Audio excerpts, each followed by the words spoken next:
premier retour d'expérience. Avec Philippe Peters, donc responsable directeur campus de la RATP. Bonjour. Bonjour. Voilà. Et Valérie Guibou, je te passe le micro. Bonjour. Écoutez, on souhaitait aujourd'hui vous apporter un témoignage d'une entreprise qui a RATP, qui a mis en place le projet Voltaire auprès d'une population un petit peu particulière, qui sont les emplois d'avenir, qui donc ont des contrats au sein de la RATP. Ils sont 400 jeunes qui sont en emploi d'avenir. Et le challenge avec le campus RATP, ça a été de se dire comment on peut amener ces jeunes à maîtriser les écrits professionnels, puisque dans leur future vie, activité professionnelle, ils auront à écrire. Et on partait d'un peu loin, pour certains.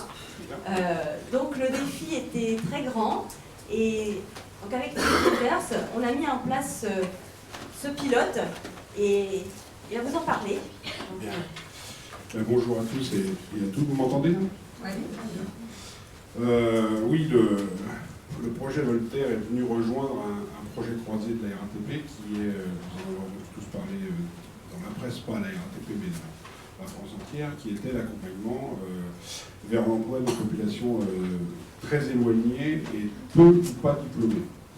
Nous, à la RATP, on avait plus de challenge à recruter sur l'année 2013, l'année 2014, 400 jeunes en emploi d'avenir, uniquement recrutés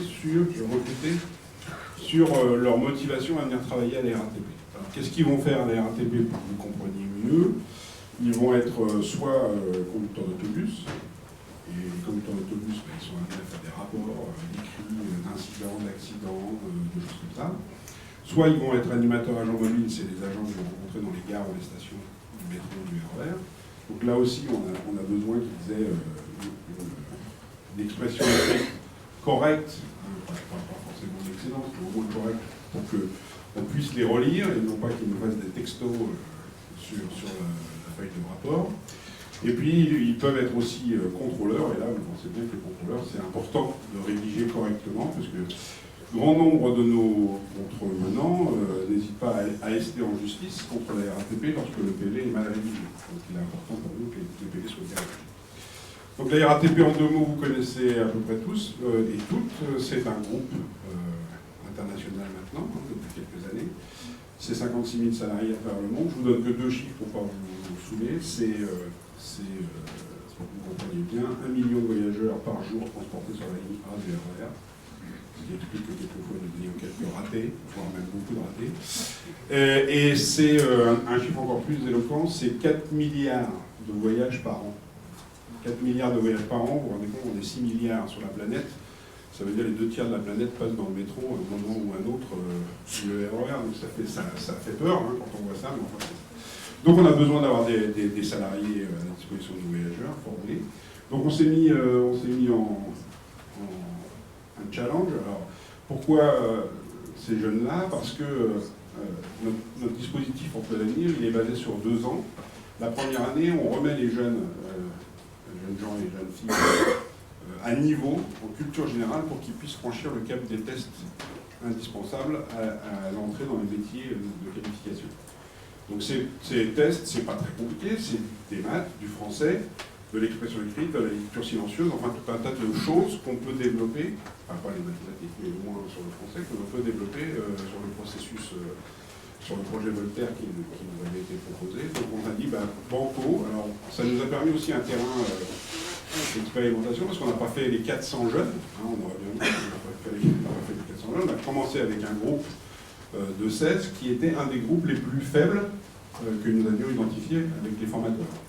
Donc sur ces 16 jeunes gens et jeunes filles, on leur a donné l'accès au projet Voltaire sous un mode un peu quand même enseignant, puisque on avait le départ c'était on utilise ça en salle avec un formateur qui les accompagne. mais on leur laissait, tu veux peut-être rebondir. Non, non, donc on est en mode projet Voltaire présentiel, c'est-à-dire que les jeunes ont un accès donc chez eux, donc ils l'utilisent comme ils veulent en mode cloud chez eux, mais lors de leur parcours de formation au sein de la RATP, il y a un enseignant qui va, avec le projet Voltaire, revenir avec eux sur les difficultés qu'ils ont pu rencontrer sur telle ou telle règle.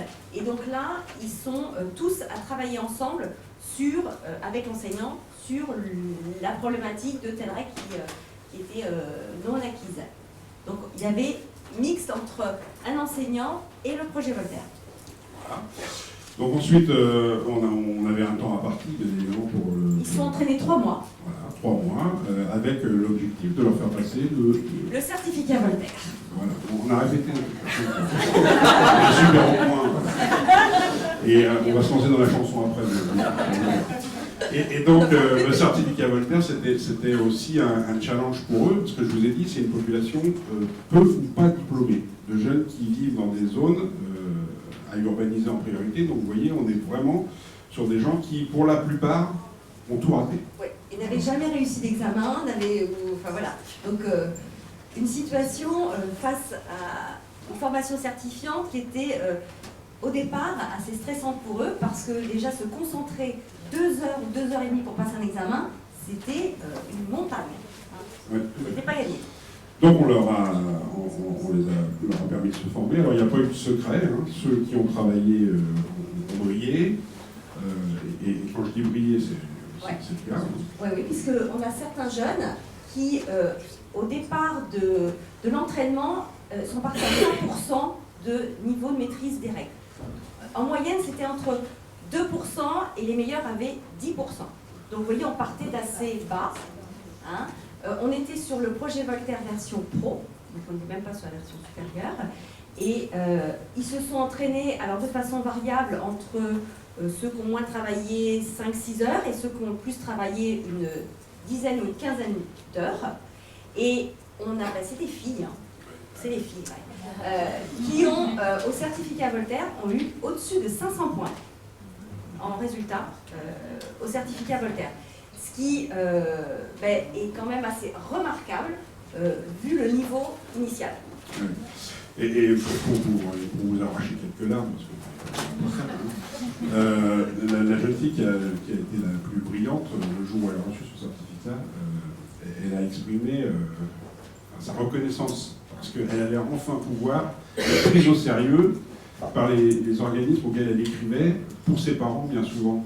Et que quand on envoyait une lettre pleine de fautes d'orthographe, elle avait bien marqué qu'on ne la prenait pas au sérieux, et que depuis qu'elle maîtrisait mieux les règles, elle sentait que les courriers qui leur venaient en retour étaient différents. Donc déjà, c'est une grande maturité de sa part d'avoir remarqué ça, mais ça nous a vraiment touchés. Donc ce que je disais, c'est que ceux qui ont travaillé ont réussi, ceux qui ont moins travaillé ont progressé. Donc, et on repassait le certificat Voltaire, parce qu'on a organisé avec Valentin au fond, d'autres sessions, puisque d'autres groupes sont venus, donc suite à ce pilote, rejoindre le projet Voltaire. Et donc, ceux qui étaient dans le premier groupe, certains ont voulu repasser le certificat Voltaire parce qu'ils se trouvaient qu'ils n'avaient pas eu un assez bon score. Et donc, ils se sont réinscrits aux différentes sessions qu'on a pu organiser derrière. Voilà. Donc pour maintenant, je crois que c'était jeudi vendredi, voilà. On avait encore une session de certificat. 50. Parce que ce dispositif nous a permis de voir aussi, on voulait mesurer si, certes, ils progressaient en orthographe, mais est-ce qu'ils allaient être meilleurs sur les tests de sélection qu'on allait leur proposer.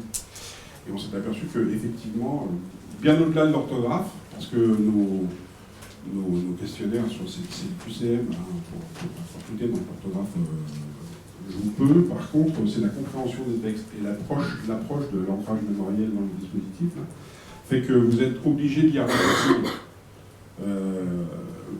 Si vous le faites vous-même, vous verrez que par moment, si on n'est pas attentif ou si on est un peu distrait, on fait une erreur et on le regrette sévèrement, parce qu'après, le truc vous envoie 10 000 fois la même règle. Philippe est en train de s'entraîner sur le projet Voltaire. Et alors des fois, quand je suis un peu distrait, je fais une erreur et après je maudis le système, mais enfin après je suis vachement plus attentif. Donc, ce qui fait que les jeunes, ils ont aussi acquis cette notion de consigne, de lecture de consigne et d'écoute à la lecture. Ça l'écoute à la lecture, c'est-à-dire qu'ils sont beaucoup plus attentifs à ce qu'on leur donne comme consigne, et ça c'est intéressant pour nous, parce qu'on avait vraiment besoin d'être à peu près rassurés sur leur capacité à écouter les consignes. Quand on transmet des consignes de sécurité, on ne les transmet pas toujours par écrit dans la station par exemple, et de savoir qu'on peut leur faire confiance sur leur mode de compréhension de ce qu'on va leur dire, c'est vraiment important. Donc pour nous, ça a été une belle réussite, hein. Je crois qu'on est contents, ils en sont tous contents. On envisage d'utiliser le projet Voltaire dans d'autres dispositifs de l'entreprise, en particulier sur les dispositifs de promotion interne. On est en réflexion, on se pose la question de se dire, par exemple, est-ce que pour devenir agent d'encadrement à la RATP quand on est opérateur, on ne devrait pas avoir un minimum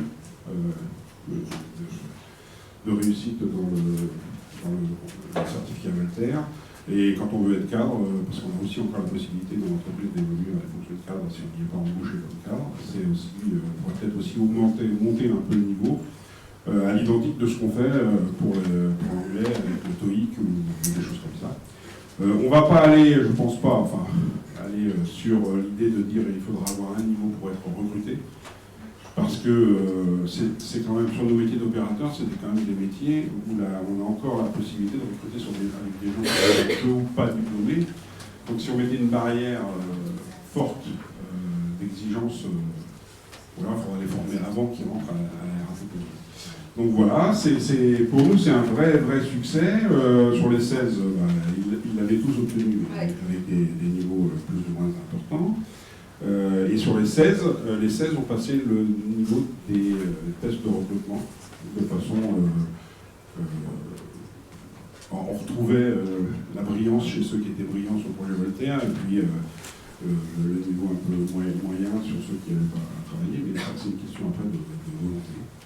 Donc pour nous, on est très ravis, on est content d'avoir aidé ces jeunes à travers ce système-là. Et puis on a révélé quelques envies chez certains de nos encadrants qui, malgré tout, avaient une orthographe un peu des fois délicate, voire même d'inventer quelques règles. Donc ils nous ont demandé de les inscrire, on va peut-être inscrire quelques-uns. Moi j'ai un formateur par exemple chez moi qui me dit il a vraiment un problème avec l'orthographe, avec le nôtre. Le sien ça doit aller, mais avec le nôtre c'est pas pareil. Et donc on l'a inscrit pour les Voltaire, il dit ouais mais je l'ai déjà fait pour les Voltaire. J'ai dit oui mais tu vas le refaire. C'est mieux, mais maintenant tu vas faire attention à ce que tu vas faire, parce que sinon on va pas s'en sortir. Et le fait qu'il ait vu ces jeunes réussir, ça l'encourage, et quand on va réinscrire là, et on va faire en sorte qu'il soit sur une spirale lui aussi positive par rapport à l'orthographe, parce que c'est compliqué quand on est formateur, et on n'a pas, alors je ne dis pas qu'il faut une orthographe sans faille, mais lui il n'ose pas écrire au tableau par exemple quand il veut reformuler quelque chose, parce qu'il dit je vais faire des fautes, et puis ils vont se moquer de moi les stagiaires. Donc l'idée c'est aussi lui de le faire progresser, et puis je vous dis d'adapter ce dispositif dans d'autres sphères de l'entreprise RATP. Parce que je pense que ça marche bien, et que ça, on l'a prouvé sur les jeunes. Donc si eux ont réussi, il n'y a pas de raison que les gens qui sont un peu plus structurés au départ, parce qu'ils se structurent aussi au fur et à mesure, n'y arrivent pas. Voilà. Vous avez des questions? Combien de temps a duré la formation? 3 mois. 3 mois. Alors, ils se sont entraînés 3 mois sur le projet Voltaire, et ils ont l'accès ouvert pendant 1 an. C'est-à-dire qu'ils continuent à s'entraîner, à revenir dessus.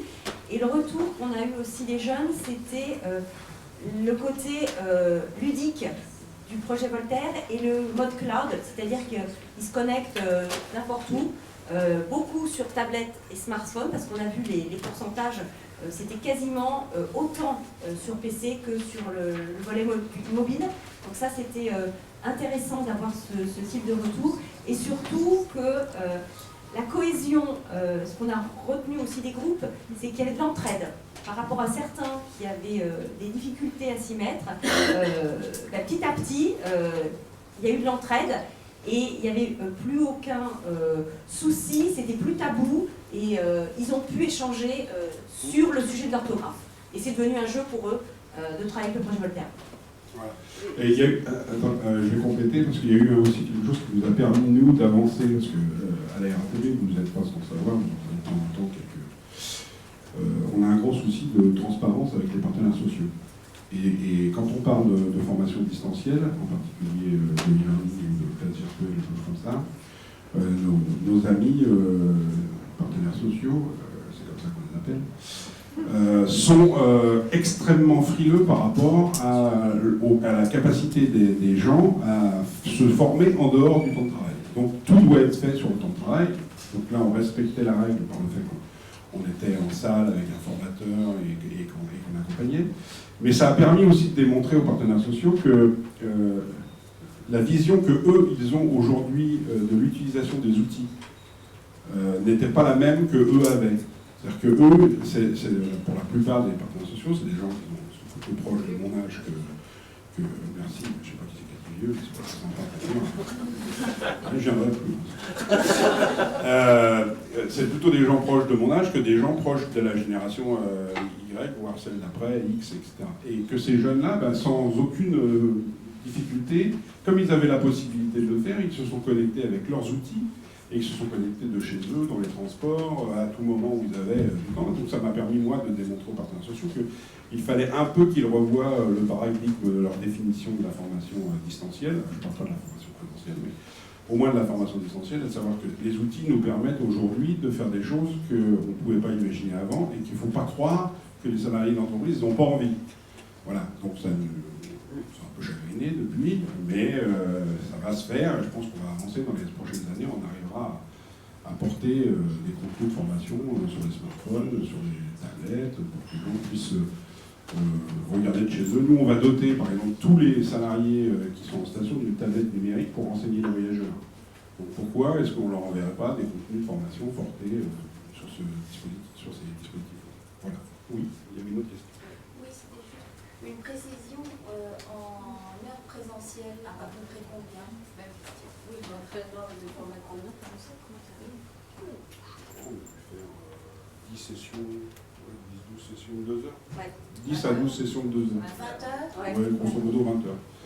20 heures, mais pas forcément dédiées au projet Voltaire. C'est-à-dire qu'il aborde, à un moment donné, dans ces 2 heures de là, on passait sur le projet Voltaire, mais dans l'articulation du cours du formateur. Oui. Est-ce que vous avez eu des demandes d'évaluation des salaires pour les gens qui ont des certificats? C'est une question qui m'a été posée dans mon... Alors, nous, non. Pourquoi? Parce que les emplois d'avenir, c'est cadré par la loi, ils sont au SMIC, et leur objectif, c'est de rentrer sur un emploi pérenne. Mais ça pourrait arriver à la RATP, de toute façon. Mais je pense qu'on n'irait pas là-dessus. C'est l'orthographe au départ, on devrait arriver avec. Donc c'est pas un développement de compétences particulier, c'est simplement une adaptation. Ouais, non, mais je comprends votre question. Nous, on a des... Mais on n'irait pas là-dessus. Je me demandais comment vous l'aviez présenté en interne, en dehors de ces contrats-là, pour justement éviter cette revendication ultérieure. Alors, comment on a fait? On l'a amené comme étant une solution pour les salariés et une solution qui ne soit pas affichante. Vous voyez, parce qu'aujourd'hui, les salariés ils ont du mal à aller voir leur N+1 au moment de la construction du plan de formation et de lui dire fais-moi faire un stage sur l'orthographe parce que je suis mauvais en orthographe. C'est plutôt le manager qui arrive à un moment, s'arrache les cheveux et il dit bon là il faut vraiment qu'on fasse quelque chose. Donc comme on a dit, on a déjà un outil par exemple sur notre plateforme e-learning, quand on l'a mis en place. On l'a partimenté en deux, on a dit il y a d'un côté la formation obligatoire, celle qui est gérée dans le plan de formation, puis de l'autre côté il y a une partie, un volet ouvert, qui sont des formations à disposition de tous les salariés d'entreprise, de leur famille, de tout ce qu'on veut. Libre accès, open bar, ils s'y connectent quand ils veulent, où ils veulent, de chez eux ou de chez nous. Et dedans, on avait déjà un module de formation e-learning sur se réapproprier l'orthographe, et c'est le module qui marche le mieux. C'est-à-dire que les gens, à la fois pour eux, pour leurs enfants, j'espère qu'ils le font, pour leurs épouses, leurs époux, ils se connectent de chez eux sur ce module-là, et ce module-là marche très bien. parce que ça permet aux gens de réapprendre quelques règles de base. Mais c'est pas le même, c'est un module e-learning, quoi, c'est-à-dire que ça bouge pas, c'est pas du tout le même sujet. C'est pas encore Et c'est comme ça qu'on l'a vendu, on a dit que le projet Voltaire c'était quelque chose de plus, sauf que le projet Voltaire, comme il faudra qu'on le finance quand même, hein, c'est pas donné. Hein. Il faudra qu'on en parle entre nous.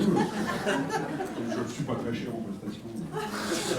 Et non, ce que je veux dire, c'est que comme c'est nous qui allons financer les salariés, on va pas le mettre en libre accès, c'est-à-dire qu'on va conditionner ça, mais on va le vendre comme étant un plus pour le salarié, pour lui permettre d'être beaucoup plus à l'aise.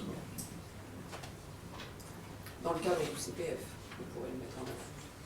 On pourrait. Quand nous aurons décidé de ce qu'on fait de ce truc-là. Vous seriez financé.